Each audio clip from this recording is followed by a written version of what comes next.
what goes on up here in my head, in my mind, is why I think I've become a good runner. In fact, I'd go as far as to say that probably 90% of why I've become a relatively good runner is down to my mentality rather than any physical aspect. In this video, I want to talk about how mentality in running often gets overlooked and doesn't really get the importance I think it should, and how I've used my mind to help me, but also how I've managed to sabotage myself sometimes with my mind and not realizing how important my mind actually is. Right, a little bit about me. My name's Patrick Martin. In April 2023, I ran the London Marathon in 2 hours, 24 minutes and 31 seconds at the age of 42. I'd only been running for 2.5 years before that. Just before that, I ran my first ever half marathon in 1 hour, 9 minutes and 30 something seconds. And then just before the London Marathon, I ran my first ever marathon, finished third in that, in the Yorkshire Marathon in the UK in 2 hours, 28 minutes. I started this channel to share my tips and my tricks for running and how I got to become a fairly decent runner quite quickly. Yeah, so this is my first video in about 3 months, and it kind of coincides with the fact that I've been out injured for 8 weeks from running, and that sort of works quite well with this topic about mentality of running, because being out injured is tough mentally. I really find it a struggle. Like, if you love running like I do and you want to, get out every day and you want to keep your fitness going, it's tough to not be running. It's also, I found it quite tough getting back into running. Like in some ways, it was quite nice to have a break and have a rest, and just getting that mentality back in to focus on running again and go out most days and run was, something that I'm having to work on now as I get back into it. So I had some goal races this autumn lined up, and I was training really hard for them. And I'm going to be really honest now in this video, and I thought I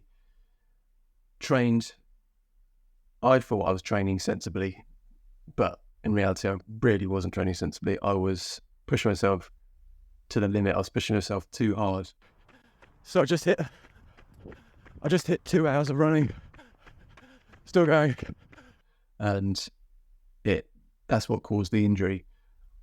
I sometimes can be a bit obsessive about things, and especially about running, and I don't know when to stop sometimes. And it's funny because I help other people with their running. If I saw someone running in the way I was for the last few months, I would have said, okay, stop, take a break, rest, you're doing too much. But sometimes it's really easy to, well, for me anyway, to not practice what I preach. So I push myself too hard.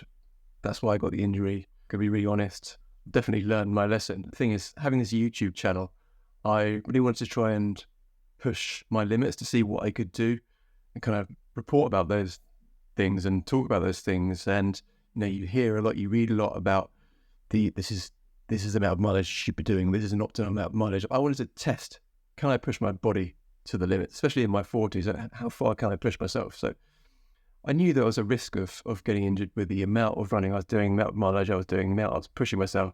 But yeah, I wanted to try anyway and just see what happened. I was actually sabotaging my own progress by pushing myself too hard, pushing myself to the limit. Right, so let's get into it. Let's get into the mental aspects that I believe really helped me to become a good runner and realize my potential. And the first one I think is so important is having high expectations of yourself. And I've always had high expectations of myself, probably unrealistic expectations. And I didn't often tell people what my expectations were. I haven't really got many running friends or family who run. And so when I first started running and realized, okay, I'm quite good. I'm not doing bad at this. I sort of set these, some people would say would be ridiculous expectations for where I should get to in my running or what the times I should run. I remember after running my first ever 10K, which was about in 38 something, which is brilliant time for someone who hadn't been running for very long. I then set myself this crazy goal of running a sub 30 10K. I didn't really give it time limit, but I was like, I really want to run a sub 30 10K. I was like 41, 42 at the time. I didn't realize how ridiculous that was really. But it was an expectation that really pushed me forward. If I'd sort of thought, I want to run a sub 35 10K or around that sort of time, because I was surrounded by people, maybe because I wasn't in a running club or anything like that, or didn't have other runners around me, I didn't see what the kind of reasonable expectations were for someone my age who just got into running. So set myself this ridiculous goal. But you know what? That goal really, really helped, because I eventually got my PB down to 30 in the 32s, then I got my PB down to 31s. I still haven't got to the sub 30 10K, I probably never will, to be honest. But having that goal, just it's almost like aim for the cheesy phrase, aim for the stars, you might reach the moon. It's like aim for as high as you can, and then you'll get somewhere that's very close to that in a very good time.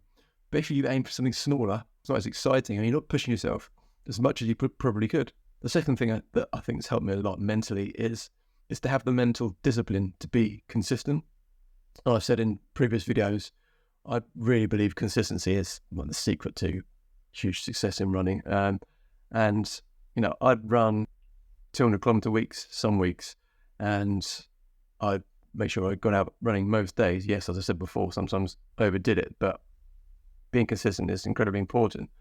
And having the mental discipline to just do that day after day, week after week, month after month. Yes, take recovery, have recovery, but the overall consistency over a period of time is crucially important. The graph should be going up and running. Your fitness is going up that way. When you've got other things going in your life, like you've got kids and you've got work and you've got everything else that goes on with just having a normal life, it can be hard to be consistent. The next mental thing that I had to overcome, and that became really important for me, was imposter syndrome and overcoming imposter syndrome. I remember turning up to first races that I ran, and it still happens now actually, and there were guys and girls there with all the gear looking the part, and it was quite intimidating, and you watch them, warming up, and my God, they look fast, or they look good, and I sort of had expectations of myself, like I said before, but then you get there and you're like, I don't know, and I kind of like didn't want to stand at the front of races, or didn't want to go too near the front, and I felt a bit awkward. And then the race would start, and I realised, okay, I'm faster than these guys, brilliant, and it was all okay, and the imposter syndrome was in my head. Actually, running is so much about confidence, believing that you can run fast, believing you're a good runner, telling yourself that you're a good runner, knowing that you're a good runner. And something that really helped me was knowing that I'd put as much work in as I possibly could, knowing that I trained as much as I possibly could. And when you've done that and you stand on the start line, you've done everything you can. Especially if you train hard like me, you've done a lot of work, you've put in the work, so you've stand a good chance of running fast. And that's a great feeling to have, and it gives you so much confidence. I mean, I get massive imposter syndrome with this YouTube channel. God, especially when I first started it, and even now I still get like, why do people want to listen to me? Like, what have I got to say that's interesting?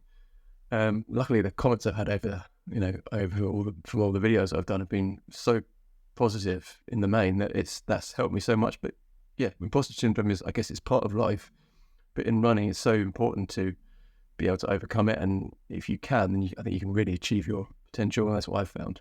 Well, the next thing is that I think your mind has more power than you think. I remember when I ran my first half marathon, I'd run a 10K just before that. I remember I ran the 10K in something like 33 minutes. I remember I was totally exhausted at the end of that 10K, like really, really tired. This was, I don't know, 2 or 3 months before. And then I ran the half marathon, and about halfway through the half, so around about 10 at sort of 10K point of the half marathon, I was running at around that 33 minute 10K pace, something around that. And I wasn't that tired at all, because my mind knew that you're only halfway through, you've got all this way to go. But I think if I was running a 10K race and I mentally thinking I was coming to the end, I'd have felt more tired. It's really strange how your expectations and your mind, and knowing that you've got further to run, can push you on further.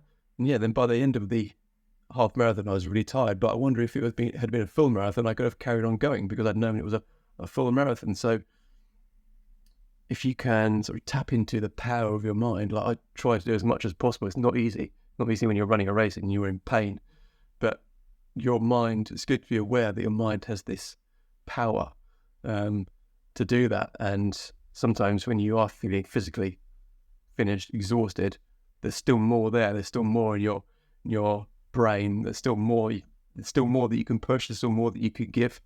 And I often find when I get towards the end of races and it's really, really hurting, then I know that if I wasn't towards the end of the race, I might be fine. I might be able to carry on. And the next thing that's been crucially important to me in my running has been long runs. And running long runs are built with mental strength for me. I remember when I first started running long runs, and I found it so hard, so tough. I didn't enjoy it at all. But every week I forced myself to go out and do a long run and run further, run longer, and just get through that mental barrier and that mental sort of almost the pain that you have to go through initially, because it's just hard. Your body's not used to running for, I get up to 2.5 hours, and it's tough. But that really builds up this sort of like callousing in your mind that you can keep going, and you can get through that. And I think once you run a few long runs and you've got used to it, you can pretty much do anything. A marathon's quite easy. Run a long run on a Sunday morning around your neighbourhood. That's a lot harder than going out and running a marathon when you've got people cheering you on, you've got all the adrenaline going. If you can go out and just push through it, when it's so much easier to go home and give up, when you're 45 minutes, an hour into your run. But if you can, for me, when I can push through the mental barrier of running long, then that's really helped me in every part of my running. And I believe it's been so crucial. I think this has been the tip of the iceberg, really, in terms of the mental side of running. I want to do more videos about it because I think it's so important. Like I say, overlooked. But thanks for watching. If you have enjoyed the video, please like and subscribe, and see you in the next video. Thanks so much.